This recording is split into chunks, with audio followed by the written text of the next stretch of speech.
नमस्कार इंडियंस। आज के एपिसोड में आपका स्वागत है। मैं हूं आपका दोस्त देवेंद्र पटेल अपना इंडिया से।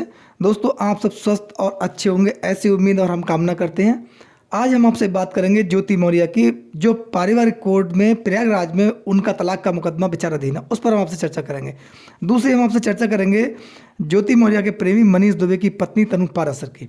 तनु पाराशर अब अपना अगला कदम क्या उठाने वाली, इस पर हम आपसे बात करेंगे। और हम आपसे बात करेंगे अंजू थॉमस की, जो 17 जुलाई को हिंदुस्तान से पाकिस्तान गई थी। वहाँ पर उसने धर्म परिवर्तन करने के बाद फातिमा बन गई थी और नसरुल्लाह के साथ उसने निकाह किया। उसके बाद 29 नवंबर को पुनः वह भारत लौट आई। अब उसकी कानूनी मुश्किलें किस प्रकार से बढ़ने वाली हैं, इस पर हम आपसे चर्चा करेंगे। क्या उसका हिंदुस्तान से पाकिस्तान जाना आसान होगा, या फिर नसरुल्लाह का पाकिस्तान से हिंदुस्तान में आना, जिस प्रकार से उसके बयान हैं, वह उसके लिए आसान होगा, या वह अपने बच्चों को ले जाने में सफल रहेगी, इस पर हम आपसे पूरी बात करेंगे। दोस्तों, एक बात पर हम आपसे और चर्चा करेंगे, वह है पानीपत की।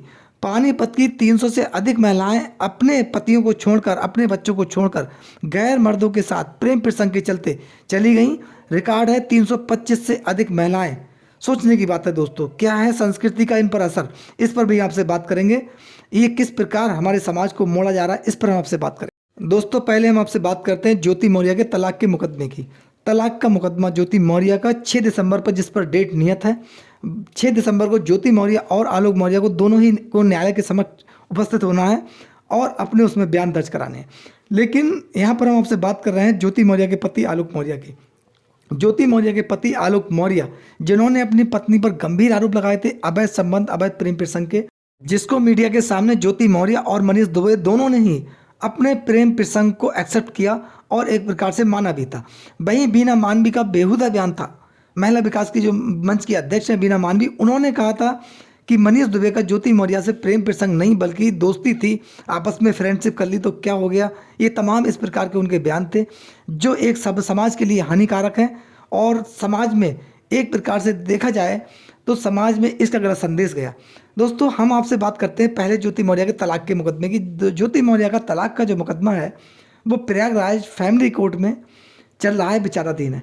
लेकिन आलोक मौर्य ने अपनी पत्नी ज्योति मौर्य को बचाने के लिए अपनी शिकायत वापस ली थी ज्योति मौर्य के खिलाफ, वरना अब तक एफआईआर हो गई होती। ज्योति मौर्य कहीं ना कहीं सलाखों के पीछे भी हो सकती थी। लेकिन आलोक मौर्य ने अपना बड़ा दिल दिखाते हुए अपना परिवार बचाने की दृष्टि से ज्योति मौर्य की शिकायत वापस ली थी। और उसके बाद आलोक मौर्य के जो समर्थक थे उनका भी विरोध का सामना करना आलोक मौर्य के लिए पड़ा और उनका विरोध जो था वो बर्दाश्त किया। दोस्तों, पूरा समाज आलोक मौर्य के साथ खड़ा था, आलोक मौर्य के पक्ष में था, क्योंकि आलोक मौर्य को लोग पीड़ित मान रहे थे। यहाँ पर आलोक मौर्य ने शिकायत वापस ली केवल अपना परिवार बचाने के लिए। लेकिन वहीं दूसरी तरफ ज्योति मौर्य का कदम क्या था। ज्योति मौर्य ने आलोक मौर्य के खिलाफ एक भी मुकदमा वापस नहीं लिया, कोई राहत भरी सांस नहीं दी, कोई आलोक मौर्य के पक्ष में बयान नहीं दिया, और उन्होंने ये भी नहीं कहा कि मैं अब सब गिले शिकवे भुला चुकी हूँ, आलोक मौर्य से मेरी कोई दूरी नहीं है, मैं आलोक मौर्य के साथ हूँ, मेरे पति हैं, अपने परिवार को बचाने के लिए मैं कुछ भी कर सकती हूँ। जबकि ज्योति मौर्य भ्रष्टाचार और अवैध संपत्ति अर्जित करने के तमाम ऐसे आरोप भी थे, उनसे भी ज्योति मौर्य अपने आप को बचाने में सफल रही। लेकिन ज्योति मौर्य कई मुश्किलें बढ़ेंगी, क्योंकि जब व्यापक रूप से मनीष दुबे के प्रकरण में जांच होगी, वहां पर ज्योति मौर्य का भी नाम आना स्वाभाविक है, क्योंकि ज्योति मौर्य पर भी उसी प्रकार गंभीर आरोप है।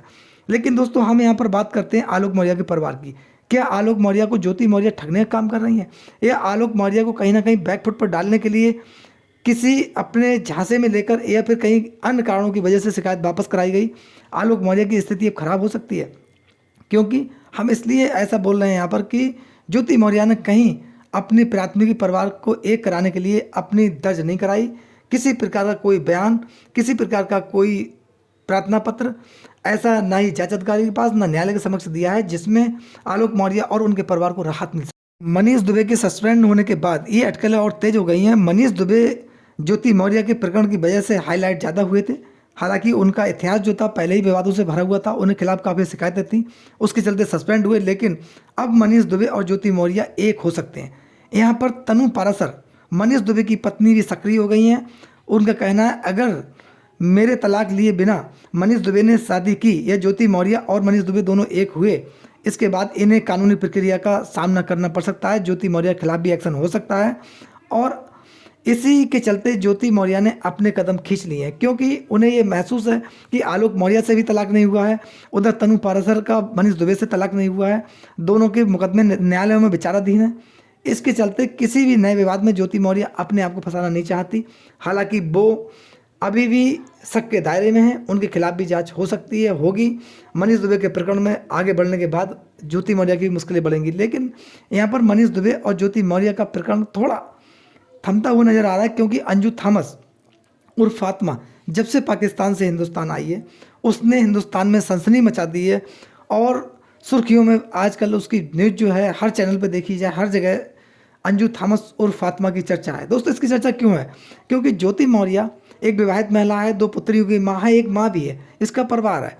ये अपने किस उम्र के पड़ाव में, अपने वह उम्र के पड़ाव में जहाँ पर इसे समाज में अच्छी तरह स्थापित होना चाहिए था और समाज में अपना पॉजिटिव संदेश देना चाहिए था, वहाँ पर ये प्रेम प्रसंग के चक्कर में फंस गई।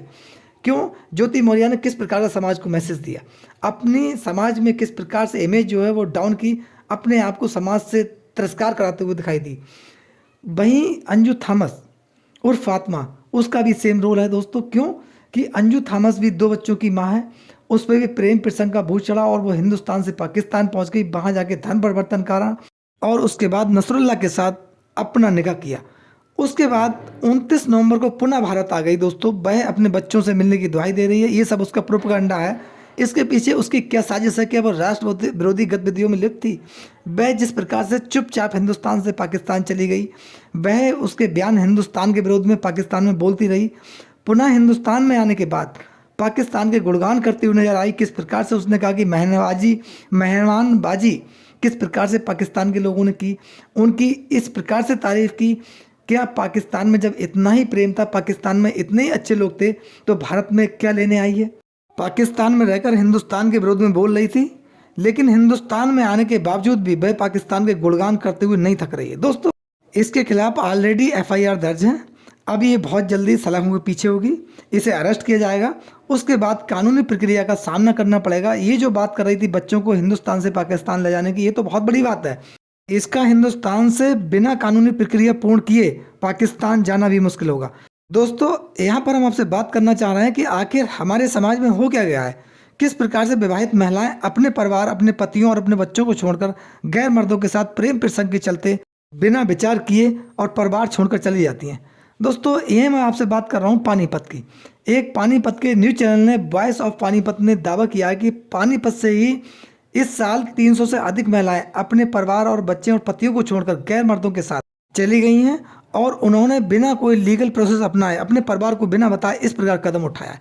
दोस्तों ज्योति मौर्य और अंजू उर्फ थॉमस और फातिमा और ये तमाम ऐसी महिलाओं की जो मैं एग्जाम्पल दे रहा हूँ, इस पर एक विचार करने की ज़रूरत है कि हमारे समाज में ये भ्रांति कहाँ से आई है, समाज में इस प्रकार के जो कैरेक्टर को लेकर गिरावट कहाँ से आई है।